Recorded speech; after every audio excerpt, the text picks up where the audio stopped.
Hi friends, welcome to our channel. ఇదే మొదటిసారి అయితే మీరు మా ఛానల్కి రావడం, త్వరగా సబ్స్క్రైబ్ చేసుకోండి. ఇంకా చాలా వీడియోస్ నేను లోపల కుప్పలుగా దాచుంచాం మీకోసం.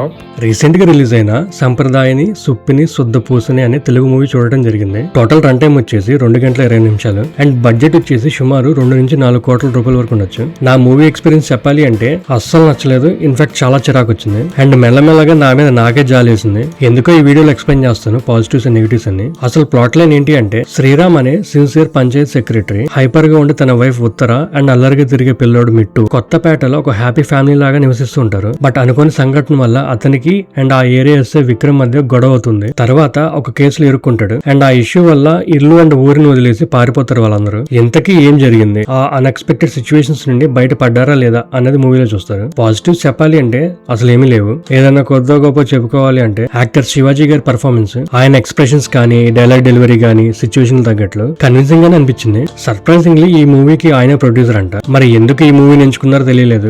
ఇప్పుడిప్పుడే మంచి ఫార్ములా వస్తున్నారు అనుకుంటే కోర్ట్ అండ్ దండోరా మూవీస్ తో. నెగటివ్స్ చెప్పాలి అంటే అబ్బో పుష్కలంగా ఉన్నాయి. Week story line, narration structure and direction చెప్పాలి. డైరెక్టర్ గా చేసింది సుధీర్ శ్రీరామ్ అంట. ఈయనకి ఇదే మొదటి సినిమా, అస్సలు బాలేదు వర్క్. ఎప్పుడో పురాతన కాలం లాంటి స్టోరీ లైన్, ఏదో క్రైమ్ సస్పెన్స్ థ్రిల్లర్ లాగా ట్రై చేద్దాం అనుకున్నారో ఏంటో తెలియలేదు. అయితే అందరూ లౌడ్ యాక్టింగ్ చేస్తారు లేదా వచ్చిరాని యాక్టింగ్ తో ఆర్టిఫిషియల్ ఫేక్ ఎక్స్ప్రెషన్స్ ఇస్తుంటారు. రైటర్స్ వచ్చేసి ఇద్దరు మళ్ళీ మిథిల్ కుమార్ అండ్ సుధీర్ శ్రీరామ్ అంట. మిగతా యాక్టర్స్ పర్ఫార్మెన్స్ విషయానికి వస్తే ఎవరి యాక్టింగ్ కూడా అంత ఇంట్రెస్టింగ్ అనిపించదు.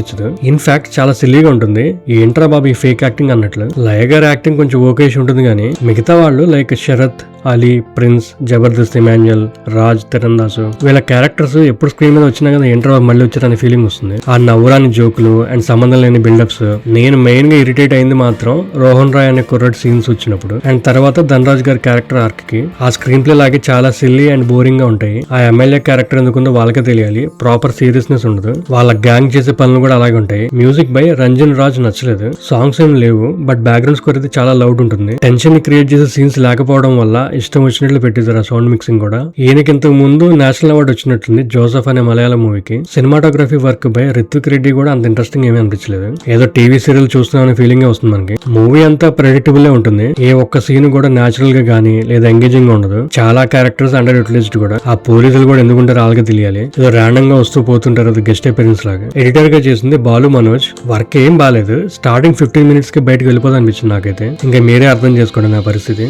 మూవీ అయ్యే టైం కి ఇది ఫ్యామిలీ డ్రామానా లేదా సస్పెన్స్ థ్రిల్లరా లేదా క్రైమ్ ఇన్వెస్టిగేషన్ తో సాగే డార్క్ కామెడీయా అసలు ఏమీ అర్థం కాదు మనకి. ఇంకా అవదేంట్రా నాయన మూవీ నరకంలా ఉంది అనే కంక్లూజన్ వచ్చింది నా మైండ్ సెట్ అయితే చూస్తున్న సేపు. Adult scenes or bad language ఏమైనా ఉన్నాయంటే ఏమీ లేవు. కాకపోతే కొన్ని పదాలని జాగ్రత్తగా వాడాల్సింది. పోస్ట్ క్రెడిట్ సీన్స్ ఏమైనా ఉన్నాయంటే ఏమీ లేవు. కాకపోతే బండ్ల గణేష్ అండ్ ఆలీతో ఉండే ప్రమోషనల్ సాంగ్ ఒకటి పెట్టారు. అది బోలే షావలి చేశారా లేదా మ్యూజిక్ డైరెక్టర్ చేశారా నాకు తెలియదు. అది మూవీకి గానీ టైటిల్ కి గానీ ఏం సంబంధం ఉండదు. ఎందుకు పెట్టారో వాళ్ళకే తెలియాలి. ఇదంతా కాదు బ్రో, అసలు మూవీ చూడొచ్చా లేదా అంటే, మీరు గనక 90s a middle class biopic కి ఫ్యాన్ అయి ఉండే అలాంటి ఆర్గానిక్ కామెడీ మళ్ళీ ఉంటుందని ఎక్స్పెక్ట్ చేస్తే మాత్రం బాగా డిసప్పాయింట్ అవుతారు. అలా కాకుండా మీ దగ్గర చాలా పేషెన్స్ అండ్ టైం ఉండి ఎలాంటి మూవీనైనా జీర్ణించుకుంటాం, టైం పాస్ కి ఇంట్లో చూస్తాం అని అనుకుంటే మీ ఇష్టం. మరి అదనమాట మరి సంగతి. ఈ వీడియోలో చెప్పింది కేవలం నా మూవీ ఎక్స్పీరియన్స్ మాత్రమే. Thanks for watching. Please like, share and subscribe to our channel. అంతేగాక మీ వాల్యుబుల్ సజెషన్స్ ని కామెంట్ సెక్షన్ లో మెన్షన్ చేయండి.